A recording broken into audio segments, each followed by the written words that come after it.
Təsəvvür edin, yay tətilinizi tamamilə bir kompüter proqramı planlaşdırır. Qulağa nə qədər cəlb edici gəlir? Bəlkə də, bilmirəm, biraz qorxulu. Yəni, bu səyahətin o spontan kəşf heyecanını, o macəra hissini öldürür, yoxsa əksinə planlaşdırma yükünü azaltaraq tamamilə yeni qapılar açır?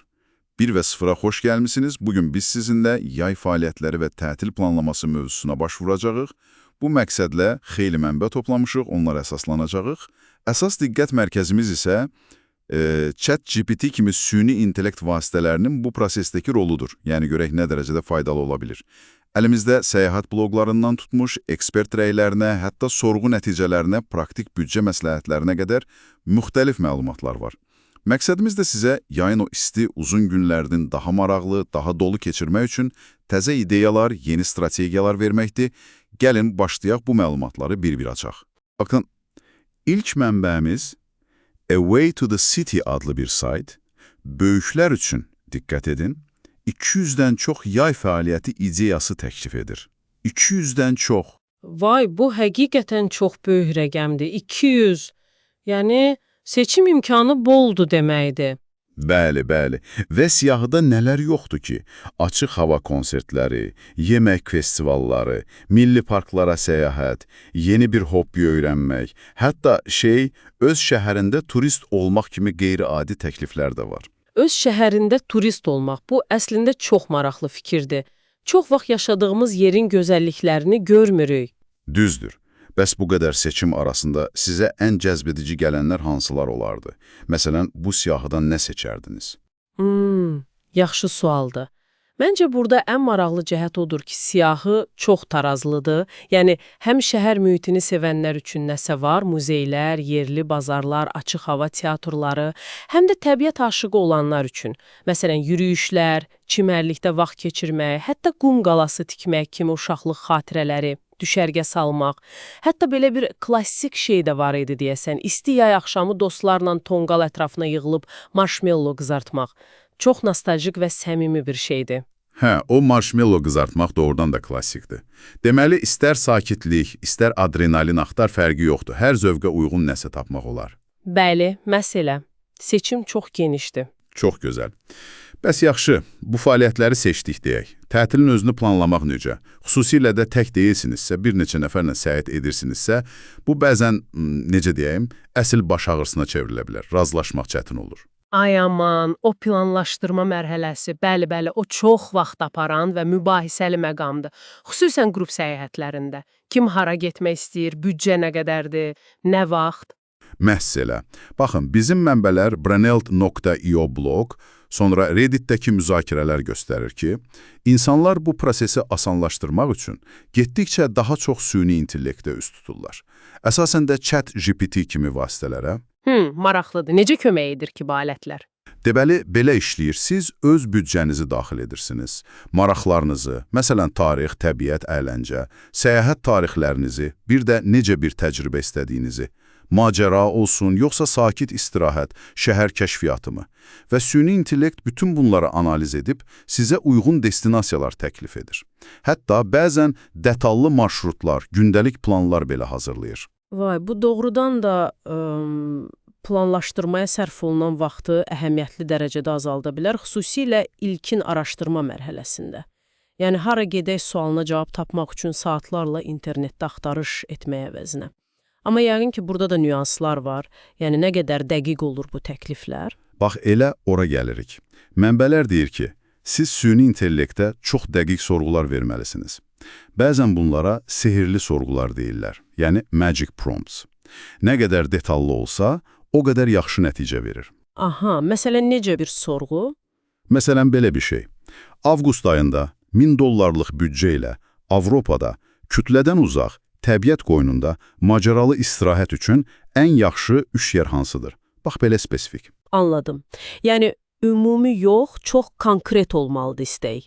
Bu, həqiqətən fərdiləşdirilmiş nəticə verə bilər, amma başqa bir mənbə, səhv etmirəmsə, Afar jurnalı idi, o da xəbərdarlıq edir. Nə barədə? Deyirlər ki, bu süni intellekt alətləri, Mindtrip, Kayak'ın ChatGPT ilə inteqrasiyası, hətta Google, Gemini bəzən köhnəlmiş məlumat verə bilər.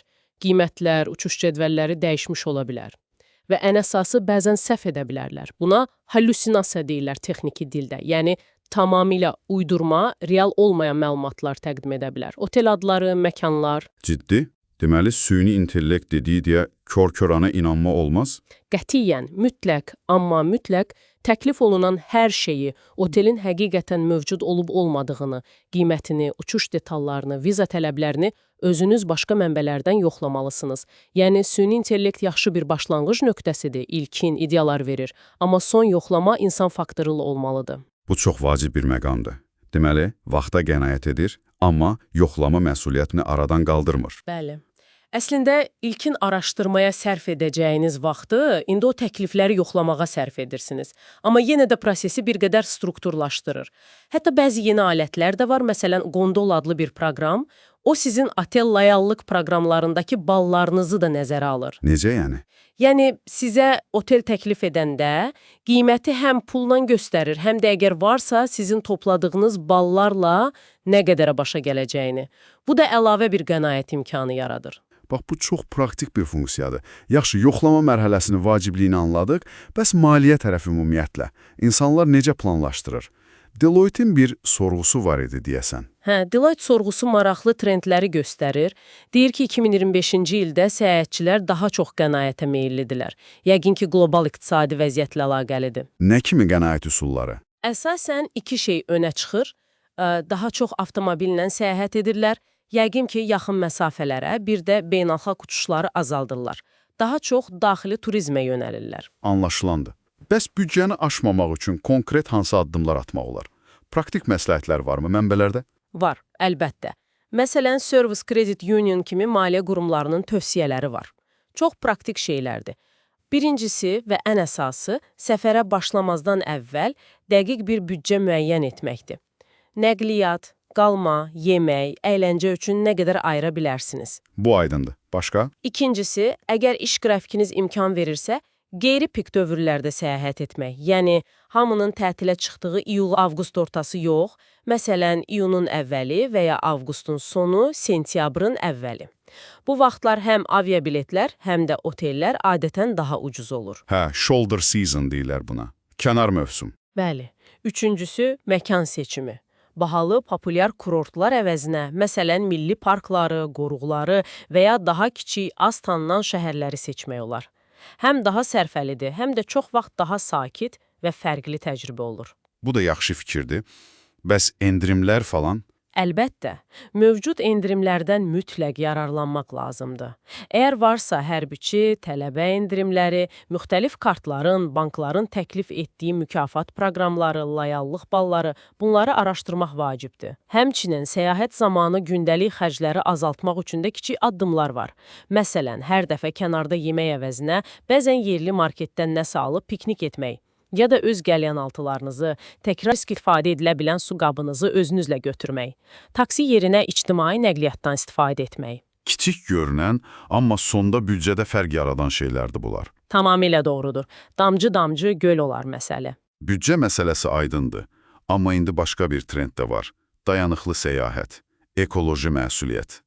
Avropa İqlim Paktının da bu barədə bir məqaləsi var idi.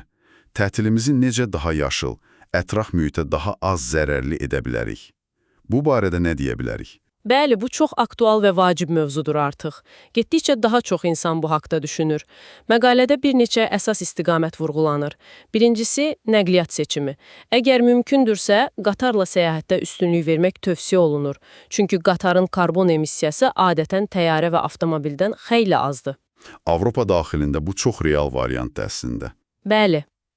Sonra qalacağınız yeri seçərkən eko-etiketli, yəni ətraf mühitə qarşı məsuliyyətli olduğunu təsdiqləyən sertifikatları, məsələn EU Eco-Label kimi olan otelləri, qonaq evlərini axtarmaq olar.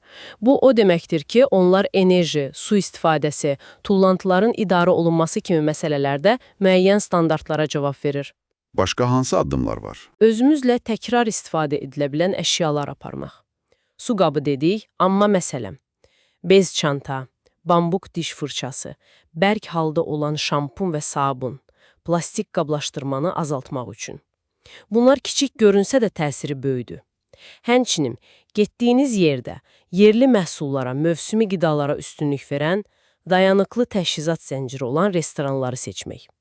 Bu həm yerli iqtisadiyyata dəstəkdir, həm də çox vaxt daha ekoloji yanaşmadır. Və yəqin ki, hərəkət tərzimiz də önəmlidir. Əlbəttə, getdiyiniz yerdə hər yerə maşınla və ya taksi ilə getmək əvəzinə piyada gəzmək, velosiped kirayələmək kimi yumşaq mobillik üsulları həm ətraf mühit üçün, həm də öz sağlamlığımız üçün daha faydalıdır.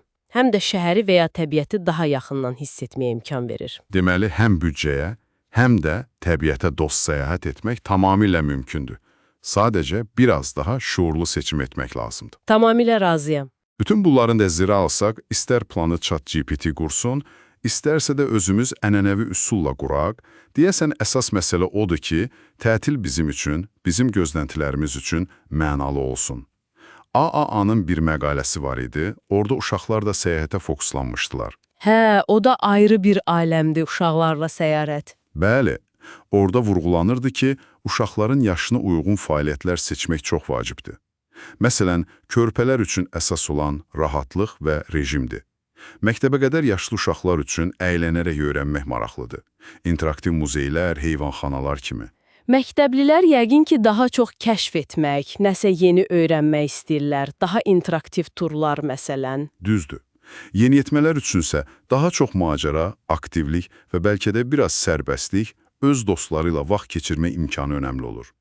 Yəni, planı qurarkən bütün ailə üzvlərinin yaşını və maraqlarını nəzərə almaq lazımdır. Bu da tətilin uğurlu alınması üçün çox vacib faktordur. Hər kəs özünü o planda görməlidir. Beləliklə yekunlaşdırsaq, görünən odur ki, yay tətilini planlaşdırmaq üçün həqiqətən çox saylı yanaşmalar, alətlər, strategiyalar mövcuddur. Hər zövqə, hər büdcəyə uyğun nəsə tapmaq olar. Bəli, və süni intellekt bu prosesdə güclü bir köməkçi ola bilər. İlkin ideyalar verə, seçimləri daralda bilər, amma onun təkliflərini mütləq yoxlamaq və son qərarı öz prioritetlərimizə, öz dəyərlərimizə əsasən vermək hələ də bizim, yəni insanın öhdəsindədir. Tamamilə doğrudur və unutmayaq ki, həm cibimizə uyğun, həm də planetimizə qarşı daha həssas, daha məsuliyyətli bir tətil keçirmək də mümkündür. Əsas məsələ sizin üçün ən dəyərli olan təcrübəni şuurlu şəkildə yaratmaqdır. Bütün bu müzakirələrdən sonra sonda belə bir sual üzərində düşünməyə dəyər bəlkə də. Sizcə, gələcəkdə səyahət planlaması tamamilə süni intellektin idarə etdiyi, optimallaşdırdığı bir prosesə çevriləcək, yoxsa səyahətin ruhunu təşkil edən o insan faktoru, o gözlənilməzlik, o təsadüfi kəşflər, yolda qarşına çıxan maraqlı insanlar, spontan verilən qərarlar, bunlar həmişə bu təcrübənin ayrılmaz, bəlkə də ən dəyərli hissəsi olaraq qalacaq? Çox düşündürücü sualdır. Bəlkə də balans olacaq, amma o insan toxunuşu, o spontanlıq hissi, onu tam əvəz etmək olarmı, bilmirəm. Üzərində düşünməyə dəyər bir mövzu.